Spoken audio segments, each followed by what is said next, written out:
우리가 걷고 있는 이 길들이 기쁨의 길도 있고 항상 한박 웃음 짓는 그런 아름다운 길처럼 보일 때도 있지만 우리의 인생은 많은 시련을 겪고 있습니다. 삶을 돌아보면서 좋은 일들을 기억하면 웃음이 나오고 참 기뻤던 일에 대해서 감사하고 행복한 모습을 우리가 느낄 수 있을 것입니다.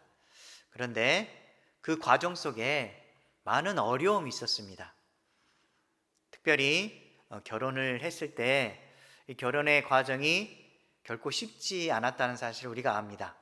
만남 후 과정은 너무 좋고 행복하고 기뻤지만 결혼이라는 그런 큰 준비를 했을 때 많은 것을 맞춰야 되고 준비해야 돼서 상당히 어려움을 느낄 수 있었다는 사실을 우리가 알고 있을 것입니다. 그래서 결혼을 한 후에 너무너무 행복하고 좋은 일들로 가득 차지만 하지만 다른 주변의 관계나 여러 가지 상황으로 인해서 어려운 삶을 겪기도 합니다. 물질적인 그런 풍부함이 없어서 상당히 살림을 하는데 어려워할 수도 있고 또 생각이 맞지 않아서 부부관계라 하더라도 살아온 날들이 달랐기 때문에 참 맞추기가 힘든 사실을 우리가 알 수가 있습니다. 자녀를 키우면서도 자녀가 마음대로 움직여주지 않아서 눈물도 많이 흘리고 왜 이렇게 자녀들이 내 원함대로 되지 않을까라고 밤새 고민한 적도 있었을 것입니다. 세월이 흘러서 이제는 나이를 먹다 보니까 건강함도 좋지 않고 질병에 대한 염려가 많이 생기고 실질적으로 큰 질병을 맞이해서 시련을 겪어본 분들도 계실 것입니다. 다양한 이러한 시련 속에서 마찬가지로 반응하는 모습도 여러 모양입니다. 어떤 분은 시련이 오면 불안해하고 너무너무 슬퍼하는데 또 어떤 분은 너무너무 지나치다 보면 절망과 분노로 가득 찰 수가 있습니다. 여러 가지 상황에 따라 다를 수 있지만 우리 마음속에는 왠지 시련으로 인하여 마음의 아픔이 우리를 짓누를 때 견뎌내기가 어렵다는 사실을 발견하게 됩니다. 그래서 혼자 힘으로 해결하기 힘들어서 지인을 찾아가서 고민을 털어놓기도 하고 함께 이 문제를 해결해 주셨으면 하는 그런 바람이 생기기도 합니다. 전문가에 찾아가서 도움을 청하지만 결코 이 시련을 극복하기가 어렵다는 사실을 알게 됩니다.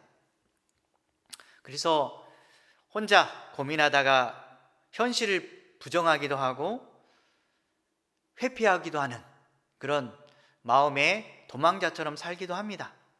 또 어떤 분은 안 되겠다 하면서 자포자기가 아니라 믿음으로 승부하시는 분도 계십니다. 고통이 나를 오히려 강하게 할 것이다. 그리고 이 또한 지나가리라 라는 믿음의 마음으로 이겨내려고 하기도 합니다. 왜 주님은 우리에게 환난을 허락하셨을까요? 참 없었으면 좋겠는데 이 환난을 왜 허락하셨을까요? 오늘 8절 말씀해 보면 바울의 환난이 나옵니다. 우리 찬양 중에 낮엔 해처럼 밤엔 달처럼이라는 찬양이 있습니다. 2절에 보면 예수님처럼 바울처럼 그렇게 살 수는 없을까? 남을 위하여 당신들의 온몸을 온전히 버리셨던 것처럼 예수님처럼 바울처럼 살고 싶은 마음이 있습니다.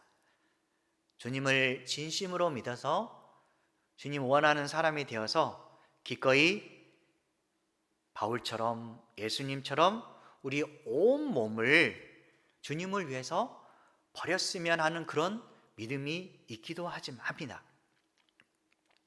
하지만 우리에게는 그것보다도 다른 욕심과 욕망이 우리 안에 또한 내재되어 있기 때문에 항상 하나님께서 원하시는 선과 또한 우리가 원하는 악한 마음으로 인하여 충돌이 생깁니다. 그래야 해서 우리가 하나님을 위해서 살아가는 것이 결코 쉽지 않다는 사실을 알게 됩니다. 그러나 하나님은 우리가 그분을 온전히 신뢰함으로 그분께 내던지는 삶을 살기를 원하십니다.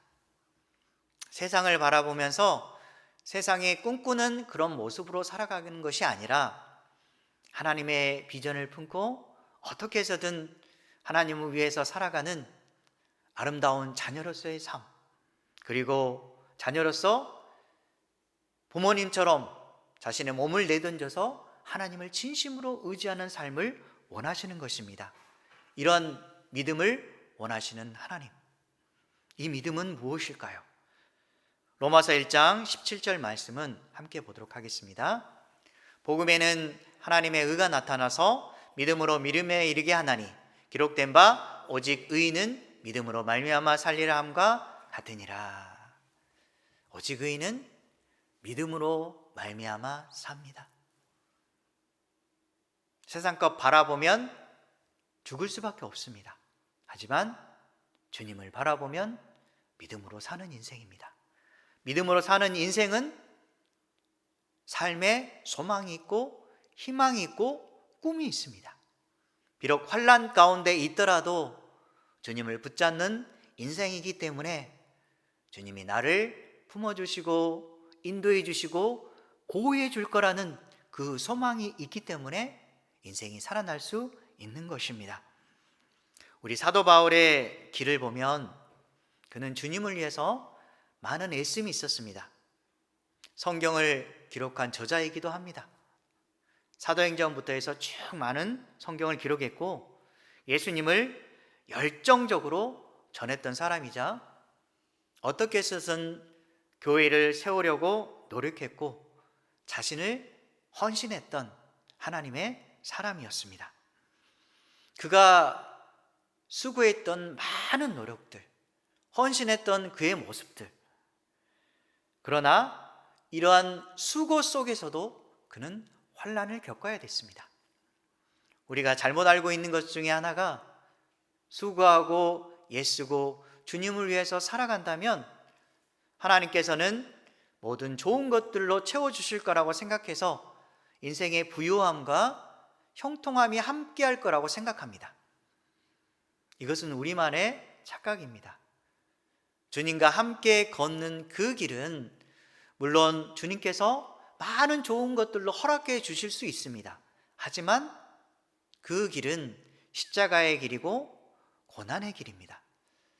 우리는 어떻게 하면 주님과 함께 그 가시밭길과 같은 그 길을 함께 걸어갈 수 있을까?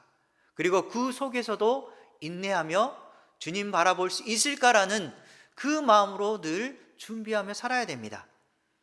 어떻게 하면 주님이 나에게 좋은 것을 주셔서 이 땅에서 행복한 삶을 살까? 그리고 이 많은 것을 누림으로 말미암아 마지막까지 즐거운 인생 속에 살다가 주님 나라 갈까? 이게 아닙니다. 우리는 여러 가지 여정 속에서 주님을 바라볼 때에 어려움이 항상 함께 있다는 사실을 기억하며 주님을 어떻게 하면 기쁘게 해드릴까 하다가 주님의 나라에 가는 것입니다. 내가 어떻게 하면 행복하게 살까라고 하다가 주님 나라에 가는 것이 아니라 주님께서 고난을 받으라 하면 고난을 받고 눈물의 골짜기를 가라가면 눈물의 골짜기도 걸어가는 것입니다. 그때 우리가 걸어갈 때 놀라운 것은 그러한 슬픔의 길을 가더라도 이 슬픔이 변하여 기쁨이 될 수 있다는 사실입니다. 어떻게 이게 가능할 수 있을까 모르겠지만 예배드린 사람은 알 것입니다. 내가 하나님께서 지켜주셨기 때문에 이러한 길도 능히 갈 수 있다는 사실, 그리고 지금까지 하나님께서 지켜주셨기 때문에 내가 한 걸음 한 걸음 갈 때마다 웃으면서 갈 수 있다는 사실, 이것은 주님께서 우리에게 주신 선물입니다. 어떠한 자리에 있더라도 하나님께서 나를 이끌어 주신다는 그 감사함, 이것이 있기 때문에 지금 바울은 많은 역경과 혼란을 기꺼이 넘어갈 수 있는 것입니다. 그가 수고하여 겪은 환난은 무엇이 있을까요? 고린도후서 11장 23절에서 27절 말씀까지 보도록 하겠습니다. 함께 읽겠습니다. 그들이 그리스도의 일꾼이냐 정신없는 말을 하거니와 나는 더욱 그러하도다. 내가 수고를 넘치도록 하고 옥에 갇히기도 더 많이 하고 매도 수없이 맞고 여러 번 죽을 뻔하였으니 유대인들에게 40에서 하나 감한매를 5번 맞았으며 3번 태장으로 맞고 1번 돌로 맞고 3번 파선하고 일주일을 깊은 바다에서 지냈으며 여러 번 여행하면서 강의 위험과 강도의 위험과 동족의 위험과 이방인의 위험과 시내의 위험과 광야의 위험과 바다의 위험과 거짓 형제 중에 위험을 당하고 또 수고하며 애쓰고 여러 번 자지 못하고 줄이며 목마르고 여러 번 굶고 춥고 헐벗었노라. 지금 읽으면서 어떤 느낌이 드십니까? 내가 만약에 바울처럼 이런 삶을 겪는다면 어떻게 하시겠습니까? 감옥에 갇힌다, 매를 맞는다, 돌을 맞는다, 강도의 위험에서 어려움을 겪는다, 굶고 춥고 헐벗는다. 이런 길을 가라고 하신다면 저와 여러분은 가고 싶겠습니까?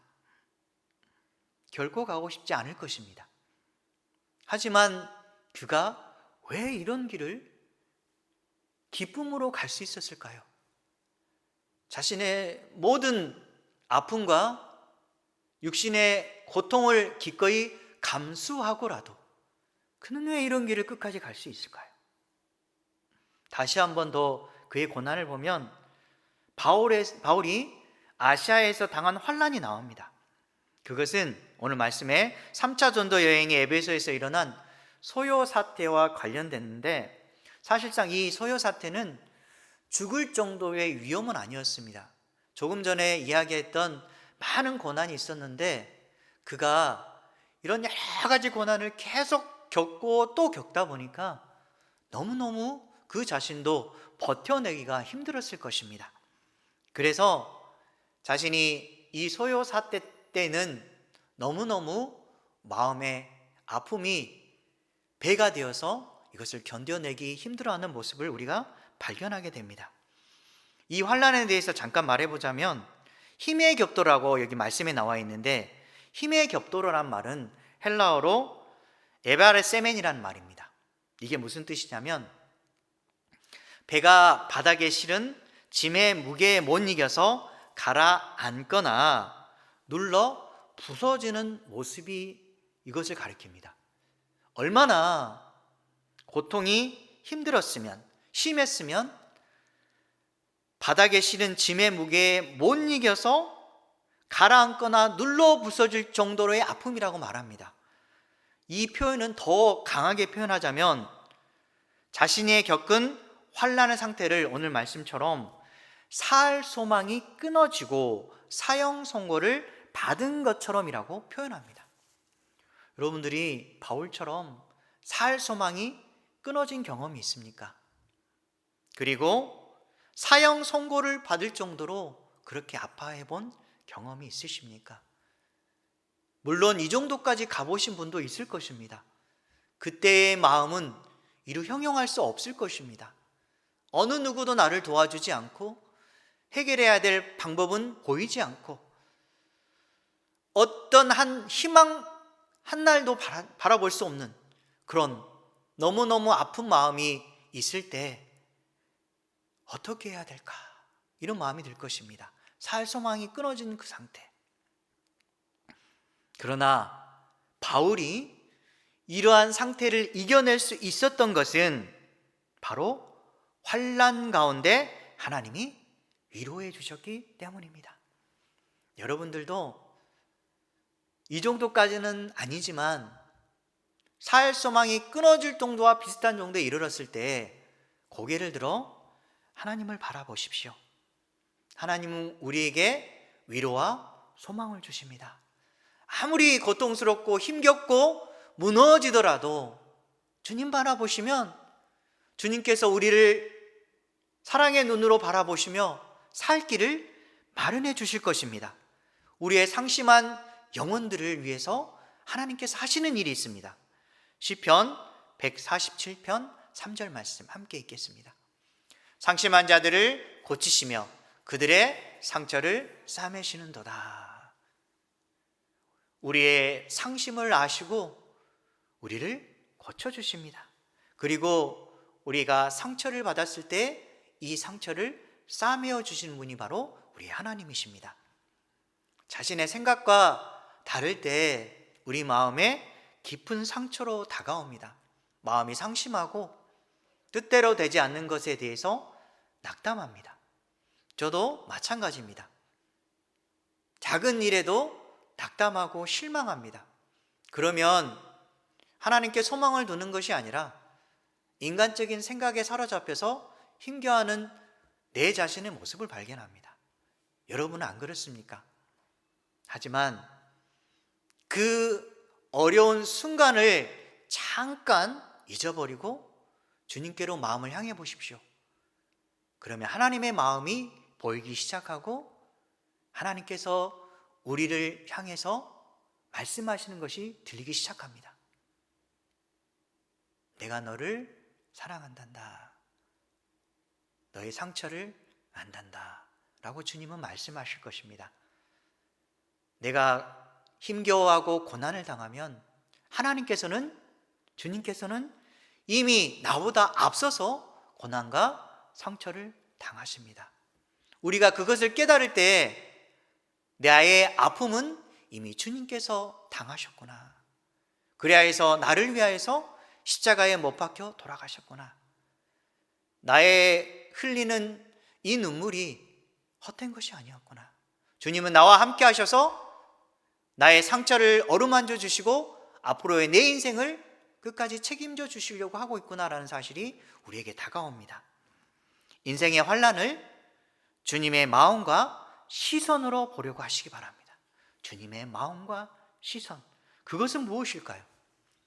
고린도후서 4장 17절에서 18절 말씀입니다. 함께 읽도록 하겠습니다. 우리가 잠시 받는 환난에 경한 것이 지극히 크고 영원한 영광에 중한 것을 우리에게 이루게 함이니 우리가 주목하는 것은 보이는 것이 아니요 보이지 않는 것이니 보이는 것은 잠깐이요 보이지 않는 것은 영원함이라. 우리가 환난은 대단히 길어 보입니다. 잠시 느끼는 이 환난이 너무너무 긴 시간처럼 느껴질 수 있습니다. 하지만 이 환난은 결국은 지나갈 것입니다. 그리고 다가올 그 기쁨은 영원할 것입니다.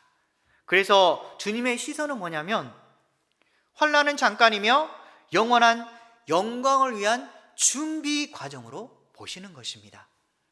여러분이 한번 선택해 보시기 바랍니다.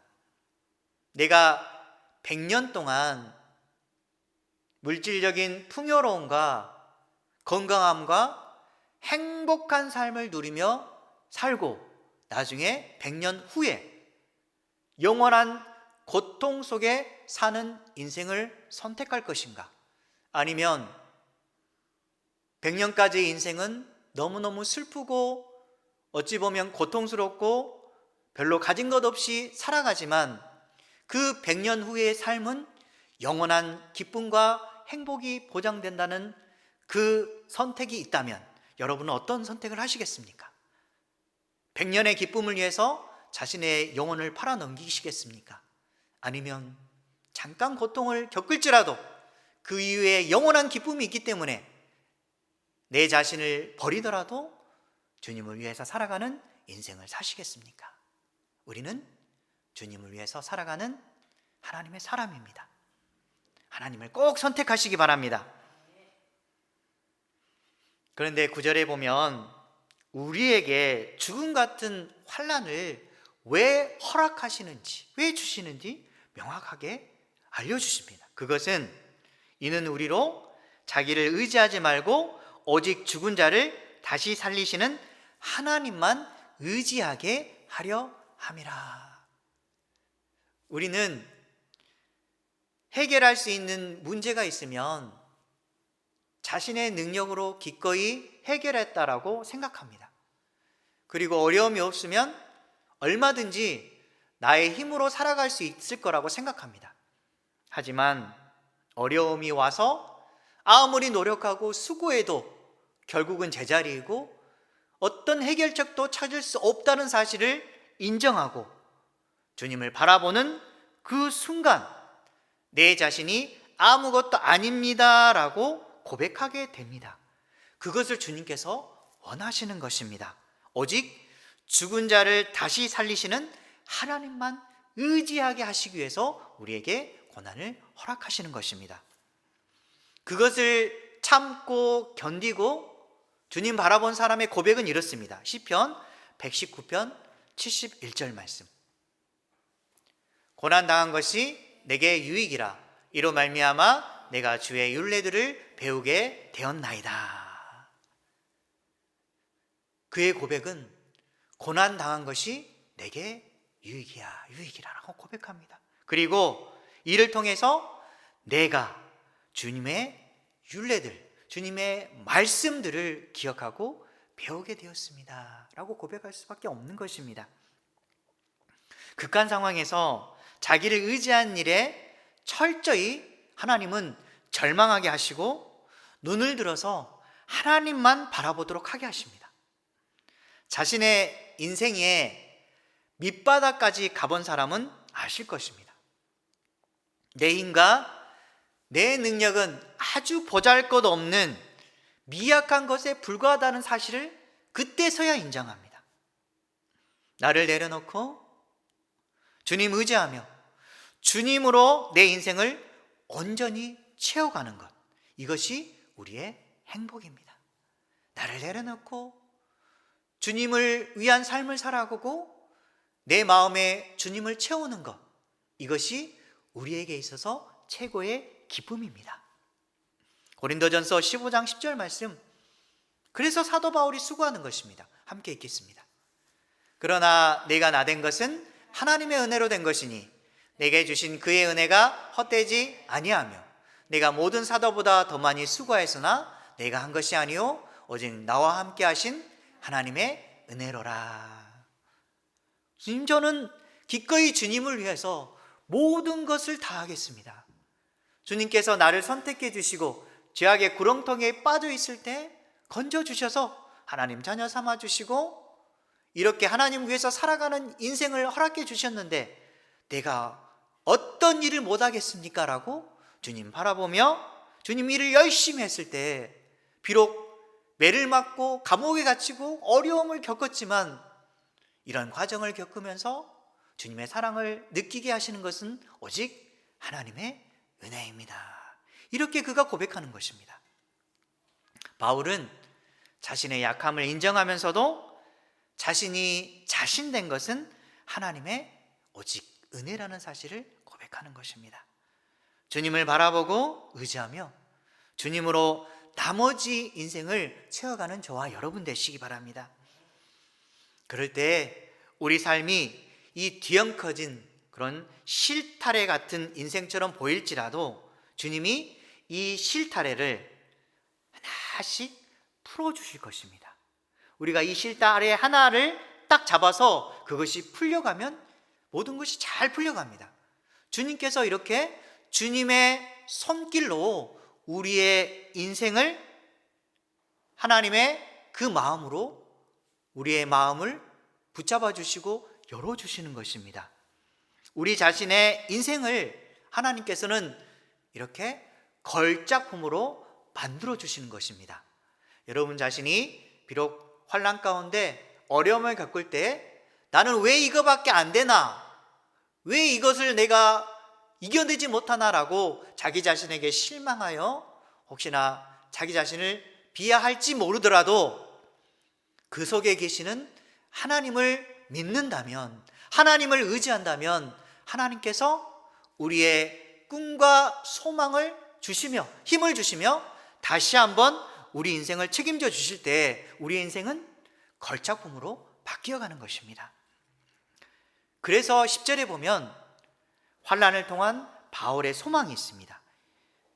그가 이같이 큰 사망에서 우리를 건지셨고 또 건지실 것이며 이후에도 건지시기를 그에게 바라노라. 이렇게 그가 고백한 것처럼 하나님이 환난 가운데 있는 우리를 건지셨고 미래에도 우리를 건지실 것이며 앞으로도 하나님의 신실함을 의지할 때에 우리의 길을 온전히 주님께서 책임져 주신다는 그 믿음이 우리와 함께 하는 것입니다. 신실하신 하나님을 앙망하면서 그분의 일하심을 기도하는 저와 여러분 되시기 바랍니다. 왼쪽에 보면 우리 이사야 40장 31절 말씀 보면 표로 잘 나와 있습니다. 주여 새 힘을 얻게 하소서. 40장 31절 한번 읽도록 하겠습니다. 오직 여호와를 앙망한 자는 새 힘을 얻으리니 독수리가 날개치며 올라감 같을 것이요 다른 박질하여도 곤비하지 아니하겠고 걸어가도 피곤하지 아니하리로다. 오직 여호와를 소망을 두는 자, 앙망하는 자는 무엇을 얻습니까? 새 힘을 얻습니다. 새 힘. 우리가 기도할 때, 주님 의지할 때 주여 나에게 새 힘을 주옵소서. 새 힘을 주옵소서. 지금 절망하고 낙담하여서 내 자신이 너무너무 힘이 없습니다. 일어날 힘도 없고 좌절하여서 아무것도 나에게 힘을 줄 수 없는데 하나님 이 쓰러진 마음에 다시 한번 힘을 주셔서 새 힘을 주셔서 주님께서 공급하여 주셔서 다시 일어나서 주님을 향해 갈 수 있도록 하나님 도와주십시오 라고 우리가 마음을 다해 기도할 때 주님께서 반드시 우리에게 피곤하지 않도록 지치지 않도록 힘을 주시리라 믿습니다. 말씀을 정리하도록 하겠습니다. 우리는 예수님을 믿음으로 구원받는 것만 은혜라고 말합니다. 하지만 은혜는 무조건적으로 기쁘고 즐거운 것만을 나타내는 것은 아닙니다. 예수 그리스도를 믿음으로 인하여 당하는 환난도 우리의 은혜가 될 수 있습니다. 견뎌내긴 힘든 고통과 절망이 오히려 믿음 안에서 소망의 통로가 될 수 있다는 사실입니다. 환난을 경험하고 믿음을 지킨 이 사람이 어떤 고백을 할 수 있을까요? 우리가 종종 듣는 고백 중에 이런 고백이 있습니다. 환난을 경험할 때 극심한 고통에 사로잡혔지만 그때가 지나고 다시 돌이켜보면 그것이 하나님의 손길이었고 은혜였습니다. 이런 고백이 있었으면 좋겠습니다. 지금 겪는 것이 너무 힘겨워서 해결책이 없는 것처럼 보이지만 주님을 의지하여서 무엇인가가 이루어졌을 때 나중에 시간을 돌이켜보면 맞아, 주님께서 나와 함께 하셨구나. 극심한 고통 중에 있을 때 하나님께서 나에게 손을 내밀어 주시고 나를 살려주셨구나. 그 고백이 나중에 반드시 있을 것입니다. 환난을 당하는 것은 쓰리고 아픈 일이지만 환난을 믿음으로 승화할 때 그것이 인생을 복되게 만드는 것입니다. 하나님은 우리가 당하는 그 어떤 환난보다도 더 크신 분이십니다. 인생의 환난을 하나님의 마음과 시선으로 보십시오. 그리고 온전히 하나님을 의지하며 그분으로 나머지 인생을 채워가시기 바랍니다. 그래야 환난 중에 지켜주시는 하나님의 아름다운 손길을 체험하는 저와 여러분 되시길 주님의 이름으로 간절히 축원합니다.